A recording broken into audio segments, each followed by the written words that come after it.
এই মুহূর্তের সবথেকে বড় খবর যা হলো সুপ্রিম কোর্টের বেনজির পদক্ষেপ। সুপ্রিম কোর্টের নজিরবিহীন পদক্ষেপ, দুই বিচারপতির দ্বন্দ্বে স্পেশাল বেঞ্চ, প্রধান বিচারপতির বেঞ্চ বসতে চলেছে আগামীকাল সকাল 10:30টায়।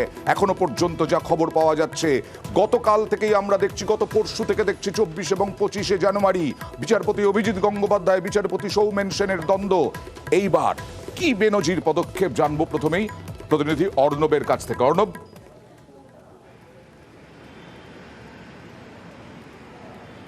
দেখো, আজকে বিকেলে সুপ্রিম কোর্টের তরফে একটি বিজ্ঞপ্তি জারি করে জানানো হয়েছে কাল শনিবার ছুটির দিন সুপ্রিম কোর্টে বিশেষ বেঞ্চ বসছে। প্রধান বিচারপতি DY চন্দ্রচূড় ছাড়াও সেই বিচারপতিতে সিনিয়র মোস্ট সেকেন্ড জজ যিনি রয়েছেন সঞ্জীব খান্না, বিচারপতি BR গাভই, বিচারপতি সূর্যকান্ত এবং বিচারপতি অনিরুদ্ধ বসু। অনিরুদ্ধ বসু যদি আমাদের রাজ্য থেকে কলকাতা হাইকোর্ট থেকে তিনি উন্নীত হন এবং সেখানে যান, সুপ্রিম কোর্টে রয়েছেন। এই 5 বিচারপতি, সুপ্রিম কোর্টে 5 বিচারপতির বেঞ্চ, বিশেষ বেঞ্চ, কার্যত সাংবিধানিক বেঞ্চ হিসেবে গণ্য করা হয় সুপ্রিম কোর্টের এই বেঞ্চকে।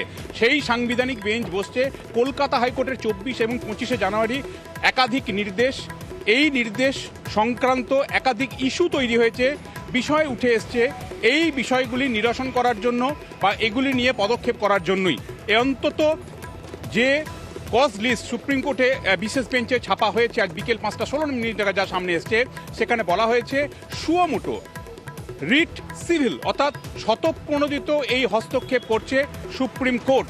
সুপ্রিম কোর্টের কাছেও তার মানে এই খবর পৌঁছেছে কলকাতা হাইকোর্টে বিচারপতি অভিজিৎ গঙ্গোপাধ্যায় এবং বিচারপতি সৌমেন সেন ডিভিশন বেঞ্চের মধ্যে যে দ্বৈরথ 24শে জানুয়ারি থেকে শুরু হয়েছিল, সেই বিষয়টা শুধু তাই নয়, সেখানেই থেমে থাকা নয়।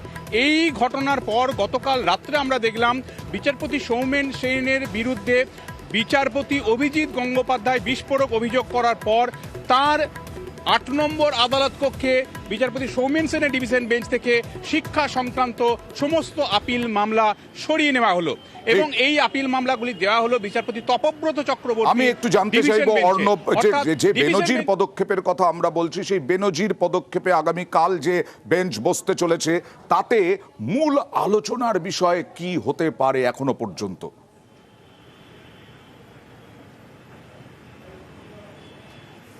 দেখো, আলোচনার বিষয় নয়, বিবেচনার বিষয়, এবং এই বিবেচনা করবেন দেশের শীর্ষ আদালতের 5 বিচারপতি, যেখানে প্রধান বিচারপতি ছাড়া আরও 4জন বিচারপতি রয়েছেন। এবং সেই বিবেচনার বিষয়বস্তু কি? কলকাতা হাইকোর্টের দেওয়া একাধিক নির্দেশ, যে নির্দেশগুলি 24 তারিখ এবং 25 তারিখ জানুয়ারি মাসে দেওয়া হয়েছে। 24 এবং 25 তারিখ জানুয়ারি মাসে দেওয়া নির্দেশের মধ্যে সবথেকে প্রকট বেনজির সংঘাতে জড়ানো বিচারপতি গঙ্গোপাধ্যায় এবং বিচারপতি সৌমেন সেনের ডিভিশন বেঞ্চের মেডিকেলে ভর্তির দুর্নীতি মামলা CBI তদন্তের নির্দেশ দেওয়া এবং সেই FIR খারিজ করাকে ঘিরে। আচ্ছা, এই বিষয়টা নিয়েই যত ইস্যু তৈরি হয়েছে সেগুলোকে নিয়েই সুপ্রিম কোর্টের এই বিশেষ বেঞ্চ শুনানির জন্য বসছে কাল সকাল 10:30টায় এবং দেখার সুপ্রিম কোর্টের এই বিশেষ বেঞ্চ কি পদক্ষেপ নেয়। এইখানে আমার প্রশ্ন, আমরা দেখাবো যে গতকালই দেখিয়েছিলাম যে কি কি বিষয়ে আসলে এই দ্বন্দ্ব, কিন্তু আমার শেষ প্রশ্ন হচ্ছে দ্বন্দ্ব মেটাতে, তুমি যেটা বলছিলে অর্ণব, দ্বন্দ্ব মেটাতে কি পদক্ষেপ করতে পারে প্রধান বিচারপতির এই বেঞ্চ?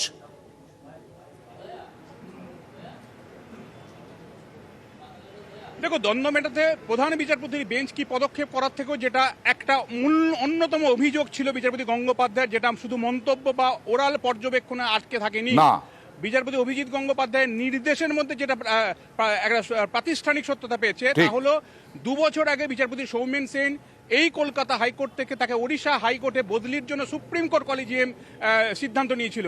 সেই সিদ্ধান্ত আজও কেন কার্যকর হলো না, এটাও কিন্তু নির্দেশনামার মধ্যে বিচারপতি অভিজিৎ গঙ্গোপাধ্যায় উল্লেখ করেছেন। কাজেই সব মিলিয়ে একাধিক পরিস্থিতি, বিচারপতি বনাম বিচারপতি, একে অপরকে আক্রমণ, সিঙ্গেল বেঞ্চ ডিভিশন বেঞ্চের নির্দেশকে অবজ্ঞা করা এবং ডিটারমিনেশন সরে যাওয়া, বিচারপতি সৌমেন সেনের কোনো রকম আবেদনপত্র ছাড়া শুধুমাত্র মৌখিকভাবে একটা বিষয় শোনার পরই সেই তদন্তের নির্দেশে স্থগিতাদেশ দেওয়া, FIR খারিজ করা, এই পুরো বিষয়টা নিয়ে সম্ভবত কালকের এই বিবেচনা বসতে চলেছে দেশের শীর্ষ আদালতের 5 বিচারপতির সাংবিধানিক বেঞ্চ। নিশ্চয়ই আমাদের নজর থাকবে এবং নিউজ 18 বাংলা দর্শকদেরকে আমরা অবশ্যই আপডেট দিতে থাকবো, কিন্তু একবার মনে করিয়েও দেব যে কেন আজকে সুপ্রিম কোর্টের এই বেনজির পদক্ষেপ। আমরা দেখিয়েছিলাম গতকাল যে CBI মেডিকেলে ভর্তির দুর্নীতিতে CBI নির্দেশ এক বিচারপতির, আরেক বিচারপতির সেই CBI নির্দেশ খারিজ এবং এই নিয়েই দ্বৈরথ।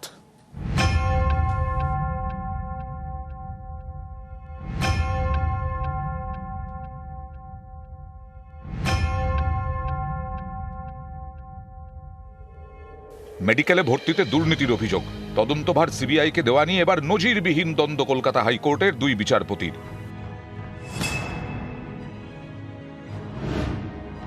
বিচারপতি অভিজিৎ গঙ্গোপাধ্যায় বনাম বিচারপতি সৌমেন সেন। মেডিকেলে ভর্তিতে দুর্নীতির অভিযোগে বুধবার সিবিআই তদন্তের নির্দেশ দেন বিচারপতি অভিজিৎ গঙ্গোপাধ্যায়। 1 ঘন্টার মধ্যে তাতে স্থগিতাদেশ দেয় বিচারপতি সৌমেন সেনের ডিভিশন বেঞ্চ। এরপর বৃহস্পতিবার সিবিআইয়ের দায়ের করা এফআইআর খারিজের নির্দেশ দেয় সৌমেন সেনের ডিভিশন বেঞ্চ। এতেই বিস্ফোরক বিচারপতি অভিজিৎ গঙ্গোপাধ্যায় জানিয়ে দিলেন, ডিভিশন বেঞ্চের নির্দেশ অবৈধ। সিবিআই অবিলম্বে তদন্ত শুরু করবে। 2 মাসের মধ্যে তদন্ত শেষ করতে হবে সিবিআইকে। এই সব নির্দেশ দিতে গিয়েই এদিন বিচারপতি গঙ্গোপাধ্যায় বলেন, এফআইআর খারিজের যে নির্দেশ বিচারপতি সৌমেন সেন দিয়েছেন সেটা রাজনৈতিক উদ্দেশ্য নিয়ে দিয়েছেন, ফলে নির্দেশ বৈধ নয়। সিবিআইয়ের উচিত তদন্ত এগিয়ে নিয়ে যাওয়া। বড়দিনের ছুটির আগে বিচারপতি অমৃতা সিনহাকে নিজের চেম্বারে ডেকেছিলেন বিচারপতি সৌমেন সেন। সেখানে বিচারপতি সিনহাকে রাজনৈতিক নেতার মতো নির্দেশ দেন বিচারপতি সেন। প্রথমে বলেন, অভিষেক বন্দ্যোপাধ্যায়ের রাজনৈতিক ভবিষ্যৎ আছে, তাকে বিরক্ত করা যাবে না। বিচারপতি অমৃতা সিনহার এজলাসের শুনানির লাইভ স্ট্রিমিং বন্ধ করতে হবে। বিচারপতি সেনেও বলেন, প্রাথমিকের 2টি মামলা খারিজ করতে হবে বিচারপতি সিনহাকে। কলকাতা হাইকোর্টের প্রধান বিচারপতিকে এসব জানান বিচারপতি অমৃতা সিনহা। আমি বিচারপতি সিনহার কাছ থেকে এটা জানতে পেরেছি। বিচারপতি সৌমেন সেন স্পষ্টই একটি রাজনৈতিক দলের হয়ে কাজ করছেন, তাই সুপ্রিম কোর্টের উচিত তাঁর সমস্ত নির্দেশ খারিজ করা। নির্দেশনামা এবং আবেদনপত্রের কপি ছাড়াই সিঙ্গল বেঞ্চের নির্দেশের ওপর স্থগিতাদেশ দিচ্ছেন বিচারপতি সেন। ভুল বার্তা পাঠাচ্ছেন বিচারপতি সেন। এই মামলায় রাজনৈতিক স্বার্থ জড়িত থাকা ব্যক্তির মতো আচরণ করছেন বিচারপতি সেন। কয়েকজন রাজনৈতিক ব্যক্তিকে বাঁচানোর চেষ্টা করছেন। কেন তার বিরুদ্ধে ইমপিচমেন্টের প্রক্রিয়া শুরু হবে না? কেন সুপ্রিম কোর্টের নির্দেশ থাকা সত্ত্বেও 2 বছর ধরে তার বদলি হচ্ছে না? অন্য বিচারপতিদের তো হয়ে গেছে, কে তাকে বাঁচাচ্ছে? আমি দেশের প্রধান বিচারপতিকে বিষয়টি দেখার জন্য অনুরোধ করব। এরপরেই মেডিকেলে ভর্তির দুর্নীতি মামলায় সিবিআইকে 2 মাসের মধ্যে তদন্ত শেষ করার নির্দেশ দেন বিচারপতি অভিজিৎ গঙ্গোপাধ্যায়। নিউজ 18 বাংলা।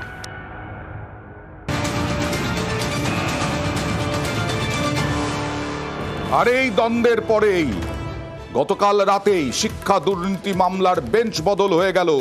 বিচারপতি সৌমেন সেনের বেঞ্চ থেকে সরল নিয়োগ দুর্নীতি মামলা।